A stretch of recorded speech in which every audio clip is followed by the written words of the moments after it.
Hello बच्चों, इग्नू के study centre 2281 निर्माण कैंपस सुनाम में आपका हार्दिक स्वागत अभिनंदन। बच्चों, आज की हम वीडियो शुरू करें, अपनी इकाई शुरू करें, पाठ शुरू करें, उससे पहले मैं आप लोगों को एक बहुत ज़रूरी सूचना जो है वो बताना चाहता हूँ। ये ज़रूरी सूचना क्या है? ये सूचना ये है बच्चों कि जो बच्चे इग्नू के द्वारा कोई भी कोर्स करना चाहते हैं, उन बच्चों के लिए एडमिशन्स जो हैं, दाखिला जो है वो ओपन हो गया है इग्नू यूनिवर्सिटी में, इग्नू के निर्माण कैंपस 2281 सुनाम में। इसकी जो अंतिम तारीख, अंतिम दिनांक जो रखी गई है वो है 31 अगस्त। 31 अगस्त तक आप इग्नू निर्माण कैंपस सुनाम में किसी भी कोर्स में चल रहे हैं जो वहाँ पर कोर्स, वहाँ किसी भी कोर्स में आप जो है दाखिला ले सकते हो। अगर आपको इससे संबंधित कोई सूचना चाहिए तो आप उस सेंटर में जाकर भी पता कर सकते हो, और उसके अतिरिक्त जो इग्नू की वेबसाइट्स हैं उसको खोल करके भी आपको इसके बारे में जानकारी जो है वो उपलब्ध हो जाएगी। तो ये तो बच्चों छोटी सी बात थी आपके दाखिले को, एडमिशन को लेकर के। उसके बाद हम लोग चर्चा करते हैं जो हमारा आज का विषय है। आज का हमारा विषय क्या है? वो है हिंदी के बहुत ही चर्चित छायावादी लेखक सूर्यकांत त्रिपाठी निराला जी, उनका जीवन परिचय, उनका व्यक्तित्व, उनका कृतित्व, उस पर हम लोग क्या करेंगे, आज चर्चा करेंगे। निराला जी का जीवन कैसा था, उनका जन्म कहाँ हुआ, उनके माता पिता कौन थे, और उन्होंने अपनी जो आरंभिक शिक्षा दीक्षा कहाँ से ग्रहण की, उनकी कौन कौन सी रचनाएं जो हैं वो हिंदी क्षेत्र में अपना एक विशेष स्थान रखती हैं, कौन कौन सी रचनाओं के द्वारा निराला जी को विशेष उपलब्धि मिली, और इन सब बातों पर आज हम चर्चा करेंगे। तो शुरू करते हैं बेटे। आज का हमारा जो विषय है सूर्यकांत त्रिपाठी निराला जी, उनका जीवन परिचय। तो मैं आप लोगों को एक बार फिर कहना चाहूँगा, मैं अपने हर लेक्चर में आप लोगों को कहता भी हूँ कि ये जो बातें हम लोग यहाँ पर चर्चा करेंगे, जिन बातों पर हम विचार विमर्श करेंगे, उनमें से जो कुछ ज़रूरी बातें हैं, जो महत्वपूर्ण बातें हैं, वो कृपया आप लोग लिख लिया करो।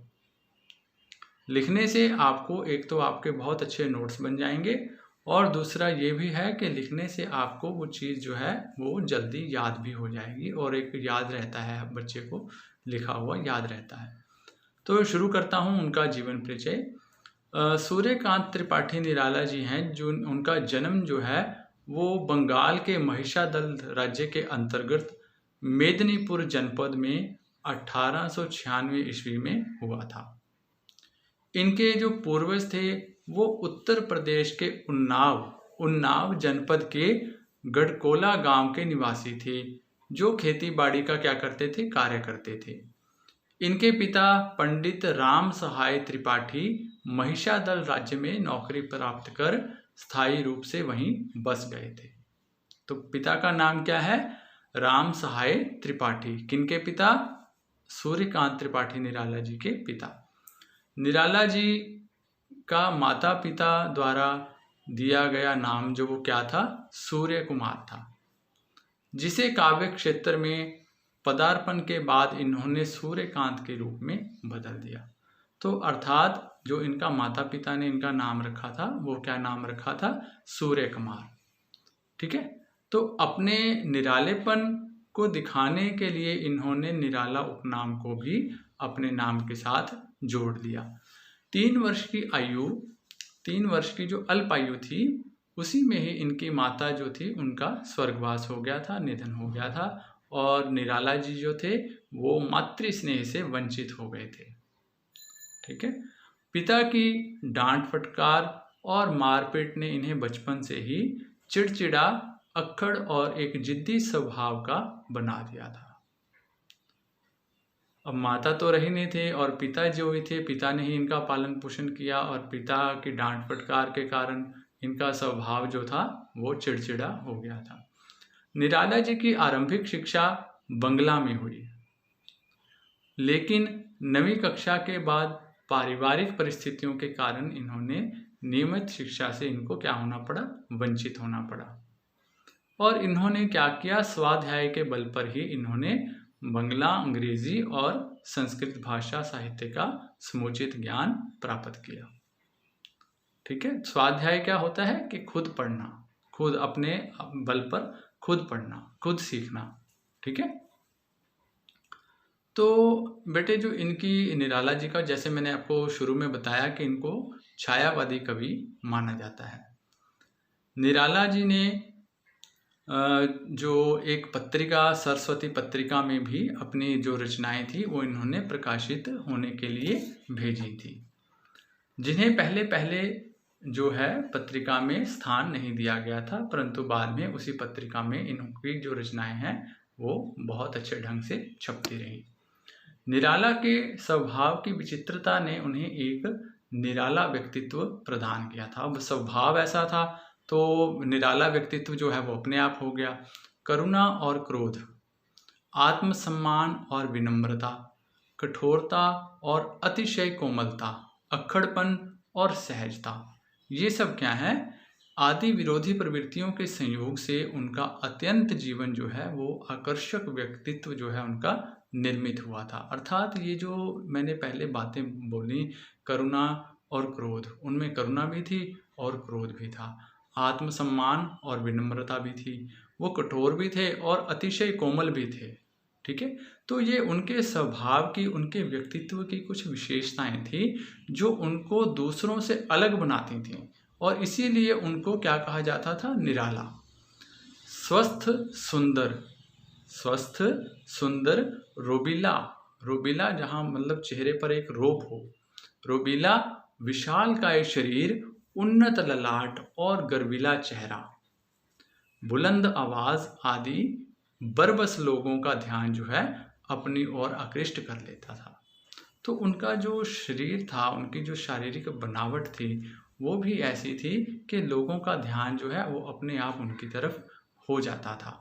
अभावग्रस्तता के बावजूद ठंड से सिकुड़े भिखारियों को अपनी दुशाला और रजाई तक दे देने में इन्हें कोई हिचक नहीं होती थी। हिंदी के गौरव और अपने स्वाभिमान की रक्षा के लिए गांधी जी, नेहरू जी जैसी हस्तियों को फटकार देना इनका क्या था, स्वभाव था। इनके आकर्षक और ऊर्जापूर्ण व्यक्तित्व के कारण आलोचक जो हैं इन्हें महाप्राण तथा जन सामान्य जो है इन्हें दारागंज का संत या दीनों का मसीहा भी कहते थे। ये सारी विशेषताएं क्या थी, इनकी रचनाओं में अत्यंत कलात्मकता के साथ क्या हुई हैं, अभिव्यक्त हुई हैं। तो निराला जी का जो स्वभाव था, जैसे हमने पहले बात की कि वो अति कठोर भी थे और कोमल भी थे। जब उनको लगता था कि किसी के साथ अन्याय हो रहा है तो उनकी वाणी अपने आप कठोरता की ओर बढ़ जाती थी और वो अन्याय के लिए, अन्याय के विरुद्ध जो है कठोर आवाज लेकर के खड़े हो जाते थे। लेकिन जहाँ उन्हें यह दिखाई पड़ता था या जहाँ उनको यह लगता था कि यहाँ जो है किसी के साथ न्याय होना चाहिए, किसी की हेल्प जो है, किसी की मदद जो है, किसी की सहायता जो है वो आवश्यक है, तो उनका कवि कोमल हृदय भी जो है वो सामने आता था। और यहाँ तक कि कभी कभी तो वो सड़क पर जो भिखारी पड़े होते थे उनको अपना कंबल तक, अपना वस्त्र तक अपने दान देते हुए दिखाई दे जाते थे। तो इसीलिए उनको क्या कहा जाता था, उनको दारागंज का संत या दीनों का मसीहा भी लोग कह देते थे।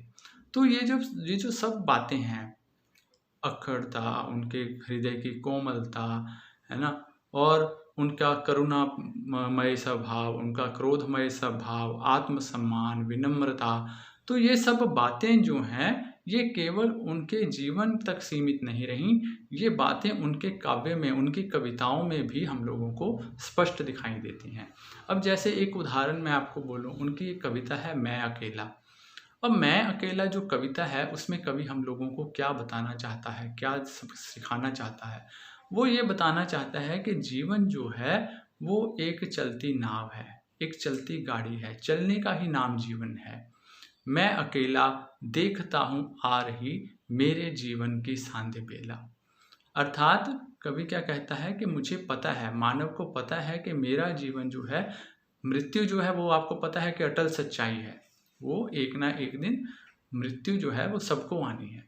तो वो कहता है कि मैं देख रहा हूँ कि मेरा जीवन जो है वो धीरे धीरे धीरे धीरे क्षण प्रति क्षण जो है वो समाप्ति की ओर बढ़ता जा रहा है। मैं अकेला देखता हूँ आ रही मेरे जीवन की सांध्य बेला। मैं अकेला देखता हूँ नदी झरने, जो मुझे है पार करने, कोई नहीं भेला, मैं अकेला। वो कहता है मैं जो जीवन का ये पथ है, इस पथ पर मुझे अकेले ही चलना है और अकेले ही मुझे जो है सब जो दुविधाएं हैं और विडंबनाएं हैं जीवन की, उन सबको मुझे अकेले ही पार करते हुए जीवन के पथ पर आगे बढ़ना है। तो इसके साथ ही बेटे उनकी एक कविता जूही की कली है, विधवा कविता है। तो ऐसी बहुत सी कविताएं हैं जो हमें इनके, जहाँ से हमें इनके व्यक्तित्व के बारे में बहुत अच्छे से ज्ञान हो जाता है। निराला के जीवन और व्यक्तित्व की भांति उनका जो कृतित्व भी है ना, वो भी वैविध्यपूर्ण है। उसमें भी अलग अलग जीवन के पहलू जो हैं, आप लोगों को जब आप पढ़ोगे, उनकी कविताएं पढ़ोगे, तो आपको उनके जीवन के अलग अलग जो पहलू हैं उन सब के बारे में धीरे धीरे ज्ञान होता चला जाएगा। निराला का रचना संसार इनकी उदार और अत्यंत विकसित लोकोन्मुख सामाजिक चेतना का परिचायक है। अपने काव्य की विशेषताओं की और संकेत करते हुए कवि ने स्वयं लिखा है। क्या लिखा है कि मैंने भाव, भाषा और छंद की उल्टी गंगा बहाई है। उल्टी गंगा बहाना अर्थात जो काम चल रहा है उसके विपरीत काम करना, ठीक है, परंपरा के विपरीत काम करना। तो ऐसी उल्टी गंगा बहाने वाले कौन थे? निराला जी थे। ठीक है बच्चों। तो उसके बाद अगर हम चर्चा करें तो निराला की हिंदी जो कविता है, मुक्त छंद का परिवर्तन करने का श्रेय, मुक्त छंद का परिवर्तन, हिंदी कविता में मुक्त छंद जो है उसका परिवर्तन करने का श्रेय भी किसको जाता है? वो निराला जी को जाता है। उन्होंने ही हिंदी कविता में मुक्त छंद का परिवर्तन करने का श्रेय लिया और कविता को एक नया रूप प्रदान किया।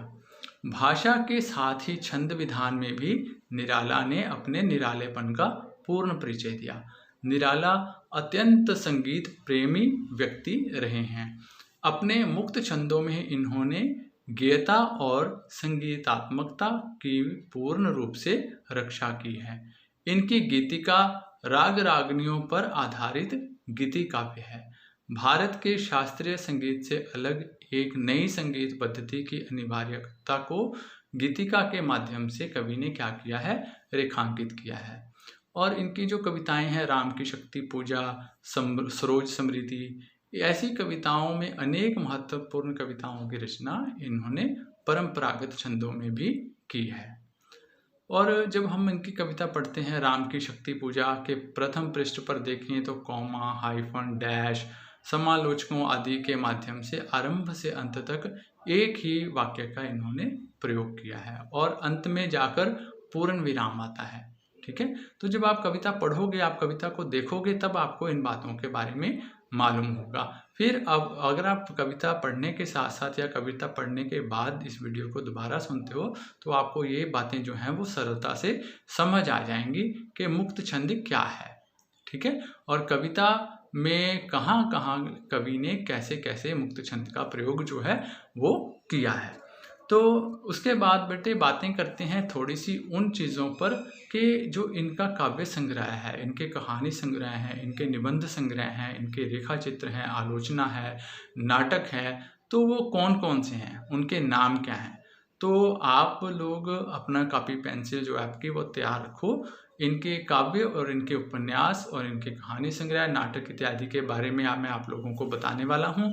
तो कोशिश कीजिए कि सुनते रहिए और साथ साथ में उसको नोट डाउन करते चलिए, उसको लिखते चलिए, ताकि अगर आपको बाद में भी कहीं पढ़ना पड़े, उसकी ज़रूरत आपको पड़े, तो आप ध्यान से उसको पढ़ सको। ठीक है।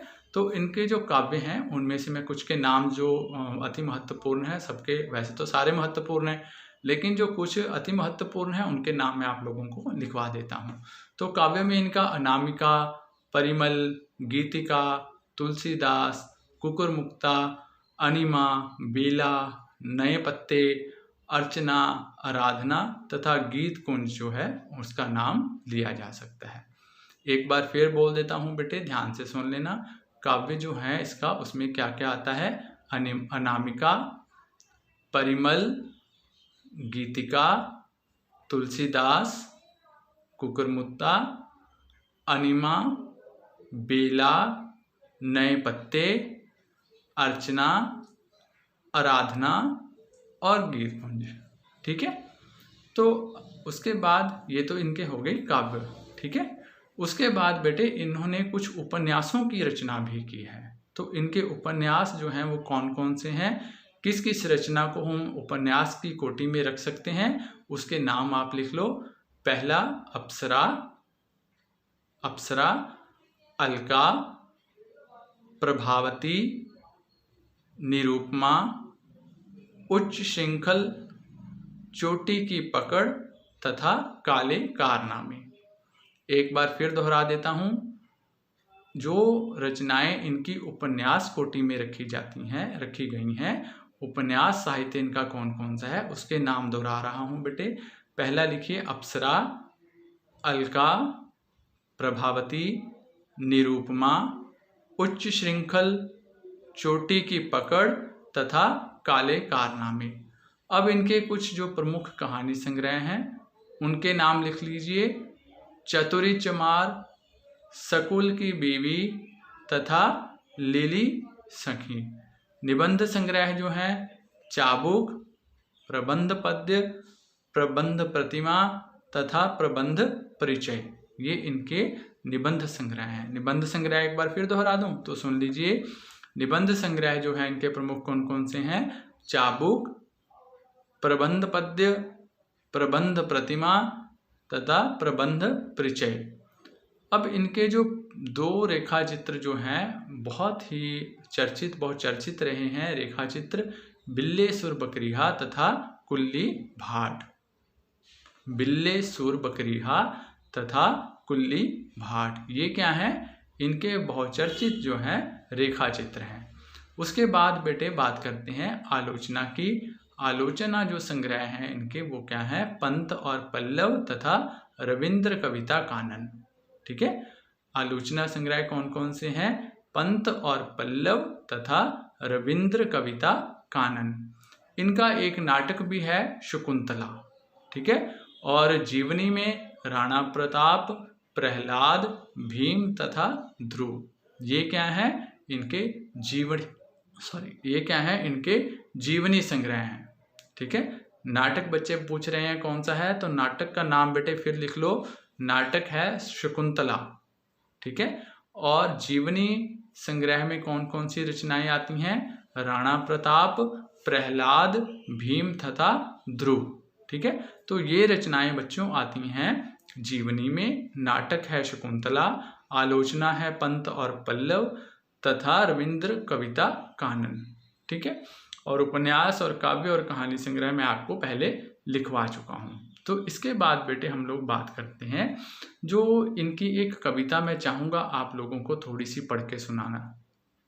पहले तो मैं आपको एक कविता सुना चुका हूँ, वो कौन सी? मैं अकेला। वो मैंने थोड़ी सी सुनाई है, उसके केवल कुछ जो पंक्तियाँ जो मैं फिर दोहरा सकता हूँ। मैं अकेला देखता हूँ आ रही मेरे जीवन की सांध्य बेला, मैं अकेला देखता हूँ नदी झरने जो मुझे हैं पार करने, कोई नहीं भेला, मैं अकेला। ठीक है, तो अब इनकी जो दूसरी कविता, बांधो ना नाव इस ठाव बंधु, बांधो ना नाव इस ठाव बंधु, बांधो ना नाव इस ठाव बंधु, पूछेगा सारा गांव बंधु। ठीक है, देखिए पहली ही पंक्तियों में कवि जो है कितनी अच्छी भाषा उसने प्रयोग की है। बांधो ना नाव इस ठाव बंधु, पूछेगा सारा गांव बंधु, यह घाट वही जिस पर हंसकर यह घाट वही जिस पर हंसकर वह कभी नहाती थी धंसकर, आंखें रह जाती थी फंसकर, कंपते थे दोनों पांव बंधु, बांधो ना नाव इस ठाव बंधु। वह हंसी बहुत कुछ कहती थी, वह हंसी बहुत कुछ कहती थी, फिर भी अपने में रहती थी, सबकी सुनती थी सहती थी, देती थी सबके दाम बंधु, बांधो ना नाव इस ठाव बंधु, बांधो ना नाव इस ठाव बंधु, पूछेगा सारा गांव बंधु। तो ये देखिए निराला जी की ही कलम की यह लेखनी है। कितनी अच्छी कविता, कितने छोटी सी कविता में उन्होंने कितना बड़ा संदेश जो है वो पाठक तक पहुंचाने की कोशिश की है। और ये जो कविताएं हैं, इनकी लेखनी छोटी छोटी कविताओं के द्वारा बड़े बड़े संदेश जो पहुंचाए हैं पाठक तक, वो निराला जी की ही लेखनी हम लोग कह सकते हैं। तो इनकी एक और कविता जो जिस पर पके आधे बाल मेरे हुए निष्प्रभ गाल मेरे, वही मैं अकेला जो कविता है उसी की कुछ पंक्तियां जो बीच में मैंने आपको नहीं बताई थी, मैंने उसका केवल पहला और अंतिम पैरा जो आपको सुनाया था, उसका बीच वाला जो पैरा है वो मैं आपको पढ़ के सुना रहा हूँ। पके आधे बाल मेरे हुए निष्प्रभ गाल मेरे। पके आधे बाल मेरे मतलब बाल जो है वो काले से सफ़ेद हो गए। पके आधे बाल मेरे हुए निष्प्रभ गाल मेरे, चाल मेरी मंद होती आ रही, हट रहा मेला कोई नहीं भेला मैं अकेला। ठीक है, तो ऐसी कुछ बातें जो हैं वो केवल निराला जी ने अपनी छोटी छोटी कविताओं के माध्यम से हम तक पहुंचाई हैं। तो बेटे बच्चों, हमने जो हमको पाठ्यक्रम में इकाई लगाई गई है, इस पाठ्यक्रम में निराला जी के जीवन और व्यक्तित्व के अतिरिक्त जो है हमने उनकी 7 कविताएं जो हैं उनका अध्ययन भी हमने इस इकाई में करना है। और अक्सर बच्चों को यही नहीं पता चलता कि वो 7 कविताएं कौन कौन सी हैं, क्योंकि अक्सर बच्चे क्या करते हैं, उनको ऐसे लगता है कि हमें 1 या 2 जो निराला की बड़ी कविताएं हैं तो वही हम लोगों को लगी हुई हैं, और वो उसी को पढ़ करके क्या करते हैं कि उसको समझ लेते हैं कि हमने पूरा पाठ्यक्रम जो है वो हमारा समाप्त हो गया। लेकिन ऐसा नहीं है। हम लोगों ने इस इकाई में क्या करना है, हमें पाठ्यक्रम के अंतर्गत निराला जी की 7 कविताएं जो हैं वो निर्धारित हैं, और इन 7 की 7 कविताओं पर हमने चर्चा जो है विचार विमर्श जो है वो करना है। तो 7 की 7 कविताएं पढ़कर सुनाना, ये तो आप लोगों को भी पता है कि ऐसा नहीं हो सकता। तो कविताएं जो हैं वो आप लोगों ने खुद पढ़नी है। ठीक है, आपके घर इस चीज़ के नोट्स जो हैं वो सेंटर के द्वारा, इग्नो सेंटर के द्वारा, निर्माण कैंपस सुनाम के द्वारा आपके पास घर जो हैं नोट्स भेज दिए गए हैं। उन जो नोट्स आपके पास आए हैं उन नोट्स में से आपने ये कविताएं जो हैं वो खुद पढ़नी है। हाँ, लेकिन इतना है कि उन कविताओं को पढ़ते समय अगर आप साथ में या पढ़ने के बाद या पढ़ने से पहले आप इस वीडियो को सुन लेते हो तो किताब जो कविताएं हैं उसको समझने में आप लोगों को बहुत आसानी मिल जाएगी और आपकी बहुत अच्छी जो सहायता हो सकेगी। ये जो कविताएं हैं बेटे, पहले तो मैं आपको ये बता दूं, इन कविताओं के नाम मैं पढ़ देता हूं कि कौन कौन सी कविताएं जो हैं आपको पाठ्यक्रम में लगी हुई हैं।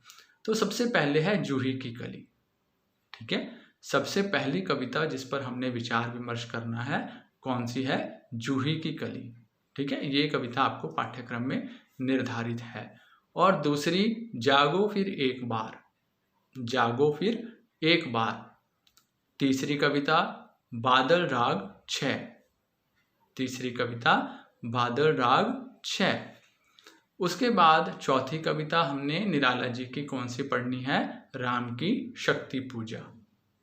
ठीक है, 4 कविताएं तो ये हो गई, पहली जूही की कली, दूसरी जागो फिर एक बार, तीसरी बादल राग 6 और चौथी राम की शक्ति पूजा। अब 5वीं कविता कौन सी है, उसका क्या नाम है वो सुनिए, राजे ने अपनी रखवाली की। फिर दोहरा देता हूं, 5वीं कविता कौन सी है, राजे ने अपनी रखवाली की। और छठी कविता बांधो ना नाव इस ठाव बंधु, जो मैंने अभी इस लेक्चर में आपको पढ़ के भी सुनाई है, वो कविता भी हमने पाठ्यक्रम में हमें निर्धारित है और उस पर हमने चर्चा और विचार विमर्श जो है वो करना है। कौन सी कविता थी? बांधो ना नाव इस ठाव बंधु। और सातवीं और अंतिम कविता कौन सी? मैं अकेला। सातवीं और अंतिम कविता कौन सी है बेटे? मैं अकेला। तो इन 7 की 7 कविताओं पर हमने क्या करना है, ये पाठ्यक्रम में हमें निर्धारित है और हमने इसको अच्छे से पढ़ना है। तो थोड़ा थोड़ा मैं आपको हर कविता के बारे में बता देता हूँ। जूही की कली कविता जो थी वो 1932 में प्रकाशित हुई थी। जो जूही की कली पहली कविता है वो 1932 में प्रकाशित हुई। यह कविता अनामिका काव्य संकलन में संकलित है। इस कविता में कवि ने प्रकृति को श्रृंगारिक मनोभाव के अनुकूल रचा है। इस कविता में कवि ने प्रकृति को, ठीक है, किस भाव में? श्रृंगारिक मनोभाव के अनुकूल रचा है। इस कविता में श्रृंगारिक अनुभूति की मांसल वास्तविकता का वर्णन है, ठीक है। और जो इनकी कविता है बादल राग 6, यह कब हुई? 1924 की रचना है। इस कविता में कवि ने क्या किया? कृषक जीवन की वास्तविकता का वर्णन करते हुए उनके जीवन में वर्षा के महत्व को प्रतिपादित किया है कि जो किसान का जीवन है, किसान के जीवन में जो बारिश है, वर्षा है, उसका क्या महत्व है। कवि ने अपनी इस कविता के माध्यम से उस महत्व को पाठक के सामने प्रस्तुत करने का किंचित सा प्रयास किया है, ठीक है, कि किसान के जीवन में बारिश का क्या महत्व है। उसके बाद बेटे जो इनकी कविता है जागो फिर एक बार, यह कविता 1926 में प्रसिद्ध साप्ताहिक पत्र मतवाला में प्रकाशित हुई थी। यह कविता क्या है? जागरण गान है, ठीक है। कौन से पत्र में प्रकाशित हुई थी? साप्ताहिक पत्र। साप्ताहिक होता है जो सप्ताह में एक बार निकलता हो, ठीक है। साप्ताहिक पत्र मतवाला में प्रकाशित हुई थी। यह कविता जागरण गान है। इस कविता में कवि ने स्वर्णिम अतीत का स्मरण कर भारतवासियों को राष्ट्र उत्थान करने के लिए प्रेरित किया है, ठीक है। इस कविता में कवि ने स्वर्णिम अतीत का स्मरण कर भारतवासियों को राष्ट्र उत्थान के लिए प्रेरित किया है। और इनकी जो अगली कविता है राम की शक्ति पूजा, यह 1936 में आई, ठीक है। राम की शक्ति पूजा कब आई? 1936 में। इस रचना में कवि ने मनुष्य के पराजित और अपराजित मन के अंदर अंतर्द्वंद को अंकित किया। इस कविता में, इस रचना में कवि ने क्या किया? मनुष्य के पराजित और अपराजित मन के अंतर्द्वंद को अंकित किया। राजे ने अपनी रखवाली की, राजे ने अपनी रखवाली की, ये क्या है? ये अगली कविता का शीर्षक है। और जो ये कविता है यह नए पत्ते नामक काव्य संकलन में संकलित है। कौन सी कविता? राजे ने अपनी रखवाली की। इसमें कवि ने सत्ता के पोषण करने वाले लोगों पर व्यंग किया है। जो लोग सत्ता का पोषण करने वाले हैं उन लोगों पर इस कविता में लेखक ने क्या किया है? व्यंग किया है। मैं अकेला जो कविता है, मैं अकेला कविता का रचना काल जो है वो 1940 ईस्वी है। इस कविता में कवि ने अपने थके हुए व्यक्तित्व को उभारने का प्रयत्न किया है, ठीक है। तो कवि जो है वो कहता है कि जीवन का भार ढो ढो कर मैं थक गया हूँ और मुझे मालूम है कि मृत्यु जो है वो निश्चित है, लेकिन फिर भी मुझे चलते जाना है। बांधो ना नाव इस ठाव बंधु में निराला ने अपनी सुखद स्मृति को तन्मयता से वर्णित किया है। तो बच्चों ये कुछ निराला जी की कविताएं थीं जो हमें निर्धारित हैं और जिन पर हमने चर्चा विचारणाएं की। तो अक्सर अब बच्चों मैं आप लोगों को जैसे पहले मैं बताता हूँ कि हम लोगों को प्रश्न जो हैं वो कैसे पूछे जा सकते हैं या कैसे प्रश्न जो हैं वो आते हैं, ठीक है। तो जैसे हम लोगों को ये पूछा जा सकता है कि निराला जी जो हैं उनको उनका जन्म जो है वो कब और कहाँ किस गांव में हुआ, ठीक है। ये छोटे प्रश्न जो हैं, लघु प्रश्न जो हैं, वहाँ हमको ये बात पूछी जा सकती है कि निराला जी का जन्म कब और कहाँ हुआ, किस गांव में हुआ। उसके बाद निराला जी के माता पिता और उनके जीवन से जो बातें हैं, जीवन की जो बातें, उनकी प्रारंभिक शिक्षा कैसी रही, कहाँ रही, तो ऐसी कुछ बातें जो हैं वो हमसे परीक्षा में पूछी जा सकती हैं। और ये तो पक्का ही है कि निराला जी के कृतित्व पर तो कोई ना कोई प्रश्न जो है वो अवश्य आएगा। ठीक है, उनकी कौन कौन से प्रमुख उपन्यास हैं, उनका नाटक कौन सा है, उनके काव्य संग्रह, कविता संग्रह कौन से हैं, तो यहाँ से तो प्रश्न बच्चों पक्का मतलब आएगा ही आएगा। ठीक है, तो आपने इनकी सब कविताओं के या सब रचनाओं के नाम जो है वो अच्छे से याद कर लेने हैं। और आपको ये भी मालूम होना चाहिए कि जो जो रचनाएं हैं इनका रचना काल क्या है। ठीक है, तो रचना काल से संबंधित भी प्रश्न आपको आ सकता है, पूछा जा सकता है कि कौन सी कविता की रचना कब हुई। ठीक है, या कौन सी कविता जो है वो किस पत्रिका में छपी या किस पत्रिका में वो छप करके पाठक के समक्ष प्रस्तुत हुई। तो बच्चों जो एग्जामिनर है, जो परीक्षक है, वो परीक्षा की दृष्टि से किसी भी तरह हमको प्रश्न पूछ सकता है। वो प्रश्न पूछने के लिए बाध्य नहीं है कि मैं यहीं से प्रश्न पूछूंगा या ऐसा ही प्रश्न पूछूंगा। वो आपको सीधे सीधे भी प्रश्न पूछ सकता है और प्रश्न को थोड़ा सा घुमा करके भी आपको पूछ सकता है। ठीक है, घुमा करके कैसे पूछ सकता है कि जो मैं अकेला कविता है उसमें जो लेखक है वो आपको क्या संदेश देना चाहता है या उस कविता के माध्यम से आपने क्या सीखा। ठीक है, तो ऐसे प्रश्न भी जो हैं वो परीक्षक जो है कहाँ कविता का उद्देश्य पूछ सकता है, कविता के माध्यम से आपने क्या सीखा है या कविता में जो लेखक है वो क्या कहना चाहता है। तो बात तो लगभग एक जैसी है लेकिन शब्दों का हेरफेर है और किसी भी तरह से वो आपको प्रश्न जो है वो पूछ सकता है। तो ये थी बेटे आज की हमारी इकाई जिसमें हमने निराला जी पर चर्चा की, निराला जी के जीवन पर चर्चा की, उनके व्यक्तित्व और कृतित्व पर चर्चा की और उसके साथ साथ जो उनकी 7 कविताएं हम लोगों को निर्धारित हैं उनके बारे में भी हमने थोड़ी थोड़ी इस वीडियो में चर्चा की है। तो आज के लिए इतना ही, धन्यवाद। फिर मिलेंगे अगली एक नई इकाई के साथ। और मैं आपको एक ज़रूरी सूचना जो मैंने पहले वीडियो के शुरू में भी बताई है फिर बता देता हूँ कि इग्नो के किसी भी सेंटर में अगर आप कोई भी विषय से पढ़ाई करना चाहते हो तो वहाँ पर 31 अगस्त जो है वो लास्ट डेट रखी गई है। किस चीज़ के लिए? आपकी एडमिशन्स के लिए, आपके दाखिले के लिए। ठीक है बच्चों, तो आज के लिए इतना ही, धन्यवाद।